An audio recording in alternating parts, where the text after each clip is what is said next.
अगर हम राधा जी की बात करें और कृष्ण का जिक्र ना हो, ये तो संभव ही नहीं है, क्योंकि राधा और कृष्ण हमेशा से एक दूसरे के पूरक रहे हैं और एक ऐसे आत्मिक प्रेम की मिसाल है जो भौतिक सुखों से बहुत परे है। यूं तो राधा कृष्ण का प्रेम अनादिकाल से चला आ रहा है, पर द्वापर युग में जब भगवान नारायण ने कृष्ण रूपी अवतार लिया तो संसार को प्रेम का सही अर्थ समझाने के लिए कृष्ण की ही अंश राधा ने यमुना के निकट रावल ग्राम में वृषभान और कीर्ति के यहाँ राधा रूप में जन्म लिया और जन्म के साथ ही राधा और कृष्ण की प्रेम कहानी शुरू हो जाती है। मगर दोस्तों, ऐसी क्या घटनाएं और स्थिति बन जाती है कि राधा को कृष्ण के विरह का सामना करना पड़ता है और कृष्ण क्यों अपनी प्रिय बांसुरी को तोड़ देते हैं? इन सब सवालों के जवाब हम इस वीडियो में जानेंगे। दोस्तों, कहा जाता है कि राधा जन्म से अंधी थी और स्वर्ग लोक से ये वचन लेकर ही पृथ्वी लोक आई थी कि जब श्री कृष्ण की प्रथम दृष्टि उन पर पड़ेगी तभी वो संपूर्ण जगत को देखेंगी, अन्यथा नहीं। तो देखा आपने कैसे शुरुआत से ही दोनों एक दूसरे से जुड़े रहे हैं। बचपन से ही कृष्ण अपनी लीलाओं और बांसुरी की मधुर धुन से पूरे बरसाना वासियों का मन मोहित करते रहते हैं और राधा और कृष्ण तो 8 साल की उम्र से ही अपने प्रेम का आनंद लेने लगे थे।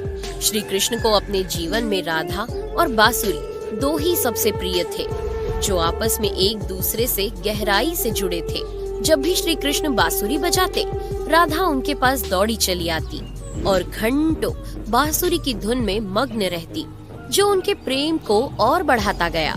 वो यमुना नदी के तट पर बैठकर घंटों समय व्यतीत करते थे, पर उनका ये सुखद समय कुछ ही वर्षों का था, क्योंकि जैसे कृष्ण के मामा कंस को उनके वृंदावन में होने का पता चला, उसने तुरंत ही कृष्ण को मथुरा में युद्ध का निमंत्रण दे दिया, जिसके लिए कृष्ण को अपनी यशोदा माँ और पूरे गांव के साथ राधा को भी छोड़कर जाना था। कृष्ण और राधा दोनों को पहले से पता था कि कृष्ण अब वृंदावन वापस कभी नहीं आ पाएंगे और बहुत समय तक एक दूसरे से मिल भी नहीं पाएंगे। तो इसलिए मथुरा जाने से पहले राधा ने कृष्ण से 2 वचन लिए। पहला वचन था कि राधा के हृदय में हमेशा केवल कान्हा का वास रहेगा और दूसरे वचन के अनुसार मृत्यु से पहले उन्हें कान्हा के दर्शन होंगे। परंतु इन वचनों को देने के बाद श्री कृष्ण को पता था कि राधा उनके विरह में बहुत विलाप करेंगी, तो राधा हमेशा खुश रहे। इसके लिए श्री कृष्ण ने भी राधा से वचन लिया कि राधा को कृष्ण की याद में अब एक भी अश्रु नहीं बहाना होगा। ये वचन लेने के बाद श्री कृष्ण मथुरा की ओर बढ़ जाते हैं और राधा वृंदावन में ही रह जाती है, जिसके बाद से राधा का वर्णन बहुत कम ही मिलता है। इसके बाद कृष्ण ने मथुरा जाकर कंस का वध किया और अपने माता पिता देवकी वासुदेव को मुक्त कराया और फिर उन्होंने मथुरा से आगे बढ़कर प्रजा की रक्षा के लिए द्वारका नगरी की स्थापना की, जिसके बाद से उन्हें द्वारकाधीश कहा गया। कृष्ण द्वारका में रुक्मिणी और सत्यभामा से भी विवाह करते हैं। साथ ही इनके अलावा भी कृष्ण की 16,108 रानियां थी, जिनमें से रुक्मिणी कृष्ण की सबसे प्रिय पत्नी थी। उन्होंने केवल कृष्ण की छवि को देखकर ही उन्हें अपने मन में बसा लिया था और कृष्ण से विवाह के लिए वो अपने भाई रुक्मी के विरुद्ध भी चली गई थी। प्रेम पत्र के माध्यम से कृष्ण को बुलाकर और कृष्ण के साथ भाग गई थी। फिर उन्होंने कृष्ण के साथ द्वारका नगरी में सुखपूर्वक अपना जीवन व्यतीत किया और कृष्ण भी अपने दैवीय कार्यों में लीन हो गए। दोस्तों, आजकल तो हम भौतिक विवाह को ही सच्चे प्रेम का माध्यम मानते हैं, पर राधा और कृष्ण तो एक ऐसी मिसाल है जिन्होंने तो कभी विवाह ही नहीं किया, केवल अपने मन और हृदय से एक दूसरे को प्रेम किया और उसी सच्चे प्रेम से एक दूसरे से हमेशा बंधे रहे। दोस्तों, राधा और कृष्ण के प्रेम की बहुत सी अलग अलग कथाएं हैं और उनमें से एक प्रचलित कहानी ये है कि श्री कृष्ण कभी कभी सोते ही राधे श्री राधे बोल पड़ते थे, जो श्री कृष्ण की रानियों को अच्छा नहीं लगता था। तो एक बार रुक्मिणी ने श्री कृष्ण से कहा कि हे प्रभु, प्रेम तो हम सब भी आपसे करते हैं, पर ऐसा राधा जी में क्या है जो आप सोते हुए भी उन्हें याद करते हैं? तो कृष्ण बोले, तुम एक बार राधा से मिलाओ, फिर तुम्हें खुद ही पता चल जाएगा और उनके लिए कुछ लेते हुए भी जाना। जिसके बाद रुक्मिणी राधा जी के लिए बहुत गर्म दूध ले जाती है और राधा के महल के द्वार पर पहुंचती है, जहां वो तेज और ओजवान स्त्री को खड़ा देखती है तो उनसे पूछती है कि क्या आप ही राधा हो? तो वो कहती है, नहीं, मैं राधा नहीं, उनकी सेविका हूँ। राधा रानी तो 7 द्वार के अंदर मिलेंगी। तो रुक्मिणी जी 1-2 करके ऐसे सभी द्वारों को पार करती जाती है।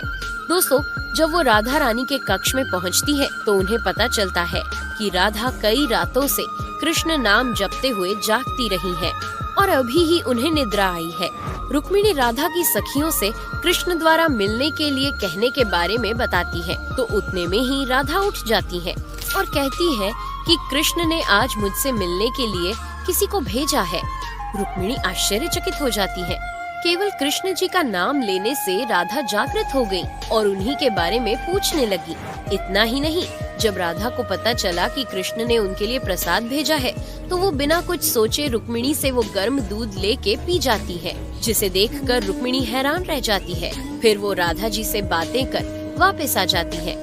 ये सब हो जाने के बाद जब रात्रि के समय रुक्मिणी श्री कृष्ण के पैर दबाती है तो देखती है कि उनके पैरों में छाले पड़े हुए हैं, जिसे देखकर वो हैरान रह जाती है और पूछती है कि प्रभु, आप कहाँ पैदल गए थे जो आपके पैरों में छाले पड़ गए? तो श्री कृष्ण बोले, आपने गलती से राधा जी को गर्म दूध पिलाया था, जो राधा एक ही बार में पी गई थी, जिससे उनके हृदय में छाले पड़ गए हैं और उनके हृदय में हमेशा मेरे चरण कमल विराजमान रहते हैं, जिससे मेरे पैरों में भी छाले पड़ गए।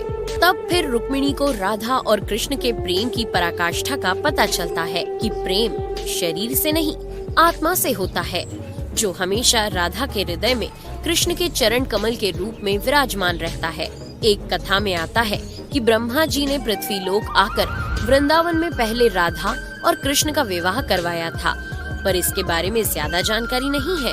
राधा भी वृंदावन में कृष्ण की भक्ति के साथ अपना जीवन व्यतीत करने लगती है और कहा जाता है कि यादव पुत्र अभिमन्यु या आयन से उनका विवाह भी हो जाता है, पर अभिमन्यु को महर्षि दधीची का श्राप था कि अगर वो राधा को छुएगा तो भस्म हो जाएगा।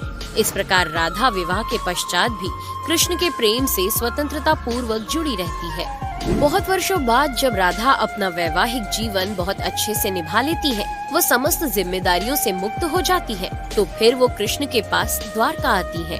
द्वारका पहुंचने के पश्चात राधा और कृष्ण आपस में मौन रहते हुए मन की अभिव्यक्तियों से घंटों एक दूसरे से बातें करते रहे।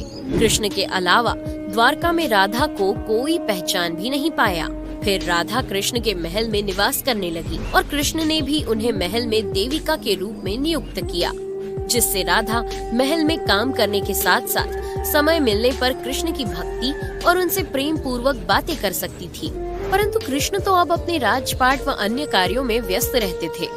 दूसरी ओर राधा अपने पुराने कृष्ण को ही याद करती थी, तो कृष्ण का पुराने दिनों जैसा साथ ना पाकर राधा का मन और अधिक व्याकुल रहने लगा और उन्हें डर सताने लगा कि कृष्ण की जो मनोहर छवि उनके हृदय में है वो कहीं धूमिल ना हो जाए। इसी डर से राधा ने चुपचाप तरीके से राजभवन और द्वारका नगरी भी छोड़ दी।